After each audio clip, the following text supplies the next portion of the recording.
being suspended 8,000 feet above the ground while fighting 140 mile/hour wind speeds, to intense underwater scenes where he was submerged for 10 minutes. 3, 2, 1, go! In his latest installment of Mission Impossible Final Reckoning, Tom Cruise has really taken stuntcraft to a whole new level. But before we break down what he pulls off this time, we're going to take a look at the most intense and dangerous stunts Cruise and his team have ever performed throughout the franchise so far. Welcome to Xplained. Mission Impossible Final Reckoning brings together 3 decades of Mission Impossible films, where Tom Cruise has continually pushed boundaries by executing daring stunts on screen, all while performing them for real himself. Tom loves action. He loves it. He loves doing it. He just loves he loves training for the action too. He loves getting himself competent and mission ready if he likes. However, there's nothing like the daring feat that has permanently altered the world of action movies. In the film Mission Impossible Dead Reckoning Part 1, Tom Cruise elevated his performance with a pumping stunt that goes down in movie history as the most daring one yet, the motorcycle cliff jump. This is far and away the most dangerous thing we've ever attempted. We've been working on this for years. The CGI effects made the stunt look like Cruise was flying off a cliff, but in reality, a large ramp was built to achieve the stunt. So how did Tom make that insane stunt look so effortless? Getting competent in motocross, so he's comfortably jumping 70, 80 foot tabletops. Great time in the air, great positioning on the bike, landing well. I have to get so good at this that there's just no way that I miss my marks. Cruise took his motocross bike 7,000 feet above the ground before he free fell and opened his parachute. This motorcycle stunt, which was performed by Cruise 6 times, demonstrated his totally fearless nature. If you don't get a clean exit from the bike and you get tangled up with it, if you don't open your parachute, you're not going to make it.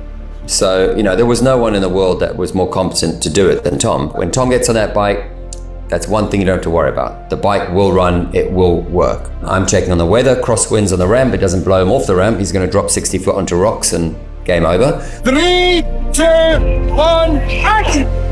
He's such a fan of cinema that he gave so much commitment to that stunt, to do the biggest stunt in cinema history.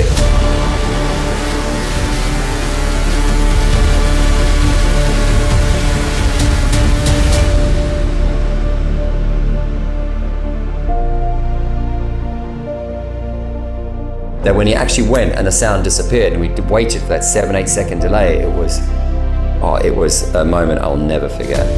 I saw a canopy.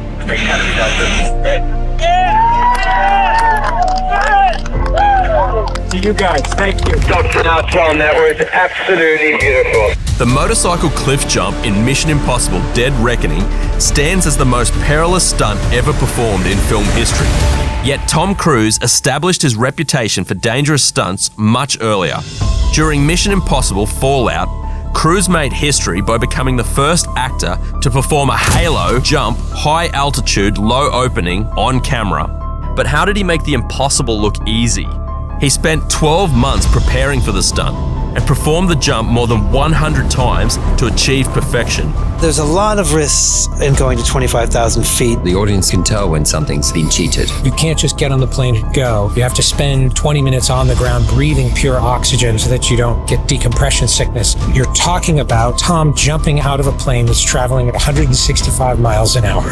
The nighttime filming required both men to jump from the sky while a cameraman accompanied him, because any accidental collision would have resulted in death. But again, Tom pulled off the impossible. I still can't believe we got it.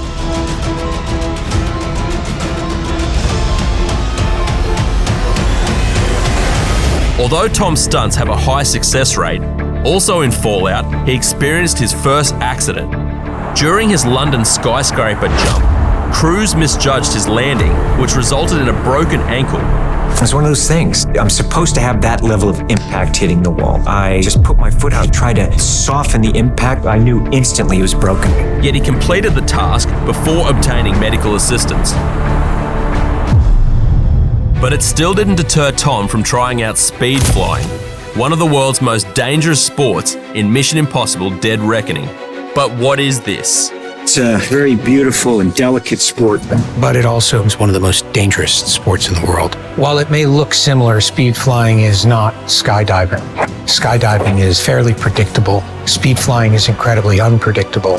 Cruise performed mini wing flights at 80 kilometers per hour while flying near rocky outcrops under a helicopter-mounted custom gimbal rig that recorded his movement. The wind's dropping now and it's only going to get better. Let's go, let's go, let's go. I'm ready. Flying very close to rocks, it looks quite beautiful. The crew members confessed their complete terror during the flight, where he performed a spiral descent at high speed before landing near the camera trucks. That meant that Tom had to hit the exact mark or it can end in disaster. Tom Cruise performs stunts which seem impossible to believe, but he actually pushes the boundaries of what is possible. During Mission Impossible Rogue Nation, Cruise performed the Airbus A400M stunt, which has become one of the franchise's most memorable moments. The stunt team filmed this practical sequence by having Cruise physically grasp the aircraft while it reached 5,000 feet altitude at 185 miles per hour speed. He's pushing that throttle forward, and we are hammering down that runway, and I'm like, the force of it. I mean, I was just trying to keep my feet on the ground. Then that feeling, man, the airplane left the ground, and I couldn't hold my feet on the side on that airplane anymore. And suddenly I do feel that force of my body's going up against the side of that fuselage. I'm thinking timing, because how high are we above the ground? Now do I say my line? You know, they want the line at a particular time where the lighting's good. Am I in shadow? So all of these other things are really occupying my mind. A customized safety harness which secured Cruise to the aircraft side protected him during the stunt. The stunt team, consisting of engineers and coordinators, performed triple inspections to eliminate any possibility of equipment failure. You know, Tom, what you see in the sequence is everything is real. There's no cheating or CG in the sequence at all. I just said to the camera, I went like this, and I said, let's go again, I'm ready. He did it 8 times. The stunt required Airbus modifications to install camera equipment which recorded Cruise's facial expressions and the extreme nature of the flight. And the result? An adrenaline-fueled opening sequence that set the tone for the entire film and cemented Tom again as the most daring actor ever. Some stunts seem too unbelievable to be real, such as Tom Cruise's record-setting underwater stunt in Rogue Nation. I've done a lot of underwater work, and Chris and I were on Edge of Tomorrow. We were shooting the underwater sequence, and already at that time, Chris and I were talking about Mission. And I said, you know, I've never done an extended underwater sequence. How can we make a really long sequence for an audience and have them experience what it's like holding your breath for that period of time? Cruise remained motionless inside the flooded tank for 6.5 minutes while he navigated through tight spaces filled with debris. Imagine Mission Impossible 1, where Ethan is hanging by a thread. Now remove the thread and don't allow him to breathe. Further compounding that was he would be moving. So we baked that into the sequence. We made that the central threat, that physical activity underwater equals death. Under the instruction of dive specialist Kirk Crack, Cruise learned to control his heart rate through pre-breath routines with pure oxygen, muscle relaxation techniques, and meditation, which allowed him to extend his static apnea time from seconds to remarkable breath holds. It's a program that I've designed for militaries, and what we're really trying to do is we're developing their ability to hold their breath under extreme conditions. You have to overtrain for a sequence. We were doing up to 6.5 minute breath holds. Started breath hold. Tom's very comfortable underwater, and he likes to challenge the crew by staying under longer than he should on a breath hold and get us all worried. 5, 4, 3, 2, 1, 3. The entire sequence was recorded in a 40-foot, 9 million litre rotating tank at Leavesden Studios as a single, uninterrupted take. It was scary and impressive just as a bystander. It's not only actually life-threatening, but it's exhausting. And he's doing it simply because he loves the idea that when this is eventually put into the movie, the audience will be holding their breath because he's holding his. Before we dive into the jaw-dropping stunts of Mission Impossible Final Reckoning, we have to acknowledge one of the most iconic feats in the franchise's history, the Burj Khalifa climb in Mission Impossible Ghost Protocol. The Burj Khalifa stands as the world's tallest building at 2,722 feet, while appearing impossible to climb. It was very complicated. Radio check, I got you, Greg. Thank you. You're not only talking to the stunt guy is talking to Tom, I'm talking to the helicopter pilots. During the Burj climb, Cruise wore a harness which provided severe limitations to his movements and used special gloves to help navigate the building. Despite the risks, high winds, limited movement, and heights, Cruise pulled off the stunt flawlessly, delivering one of the most breathtaking sequences in Hollywood history. I had to do it very quickly. I had to go, I just had to get it. You had to get it, you had to get it, you had to get it. Action! Let's see the stunt.